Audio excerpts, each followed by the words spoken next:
চুরি, রাহাজানি, কেন এত অপরাধ মানসিকতা বাড়ছে? যদি অর্থনৈতিক উন্নতি হয়, সমাজের শৃঙ্খলা সুন্দর হবে, সাবলীলতা আসবে। বিধানসভায় বললাম ৯১,০০০ লাখপতি দিদির তালিকা বের করুন দেখি একটু। এই দিদির আরে গিয়ে এক নমস্কার করে গিয়ে কোন গ্রামে কে লাখপতি দিদি হয়েছে নামটা দিন, যাতে গিয়ে নমস্কার করতে পারি দিদিদেরকে। না, হ্যাঁ, ৯১,০০০ লাখপতি দিদি না হলেও ত্রিপুরার যে গত ৭ বছরে কয়েকশো কোটিপতি হয়েছে, কয়েকশো জন, বেশি না। প্রত্যেক কনস্টিটুয়েন্সিতে ৫, ৬, ৭ জন করে কয়েকশো কোটিপতি হয়েছে। তাদের সেরকম ব্যবসাও নেই, বাণিজ্যও নেই, শিক্ষা দীক্ষা নেই, একটাই শুধু কোয়ালিটি, তারা শাসক দলের এই বড় বড় ইয়েদের তার কাছের লোক। এবং দেখেছেন সেদিন আপনাদের পত্রিকাতে ছবি ছাপিয়েছেন আপনারা, মন্ত্রী সুধাংশু দাসের বড় ভাই না ছোট ভাই, বড় ভাই নাম কি, হিমাংশু,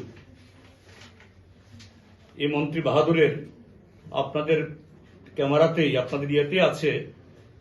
এই কদিন আগেই মন্ত্রী হবার আগে বলেছেন, গর্ব করে বলছেন, আমি গর্ব করে বলছি আমাদের ফ্যামিলি এখনো এই বিপিএল, গর্ব করে বলছেন তাদের ফ্যামিলি এখনো বিপিএল, তার মার নামে বিপিএল কার্ড আছে।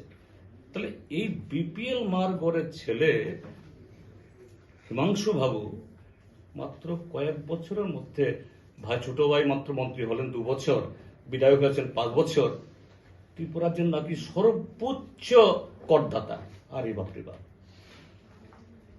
Highest tax payer.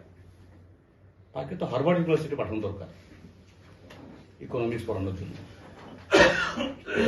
বা দিল্লি ইউনিভার্সিটি, জওহরলাল নেহরু ইউনিভার্সিটি, ভারতবর্ষের top ranking university Jadavpur university পাঠানো দরকার। কি করে তুমি ২-২.৫ বছরের মধ্যে তুমি যে হাইয়েস্ট ট্যাক্স পেয়ার হয়ে গেলে?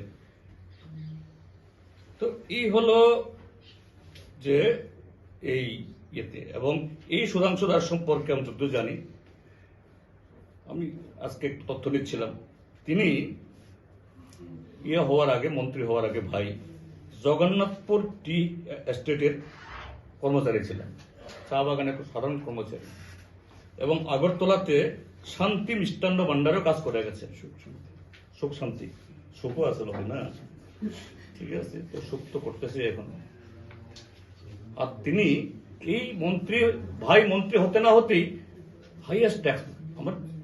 আমার তো আশঙ্কা গৌতম আদানি আর আম্বানির সাথে কোনো কদিন বাদে কম্পিটিশন করবে কিনা। তারপর অন্তহীন নৈরাজ্য কায়েম হবেই। যখন রোজগারের অনিশ্চয়তা, আইন শৃঙ্খলা থাকে না, মানুষ তখন কি করবে?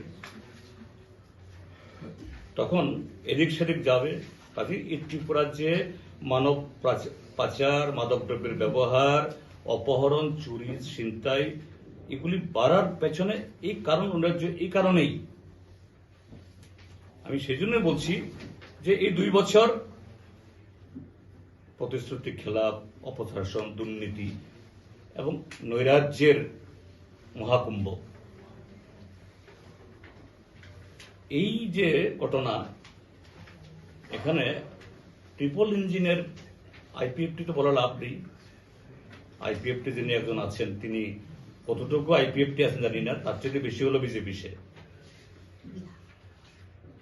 কিন্তু এডিসি মাঝে মধ্যে খুব হুঙ্কার টুঙ্কার ছাড়েনি, ইদানিং ছাড়া হবে। কিন্তু দুটার মধ্যে সম্পর্কটা কি? ভিলেজ কমিটির ভোট কেন হয় না? ১৩ জন এমএলএ বোবা। আমরা না চাইলেও, এটা অবাস্তব বললেও তারা তো চায়।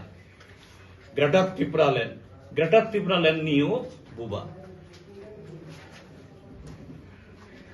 গত ২রা মার্চ ২০২৪ দিল্লিতে একটা অ্যাকর্ড হলো, ১ বছর পূর্ণ হয়েছে সেদিন।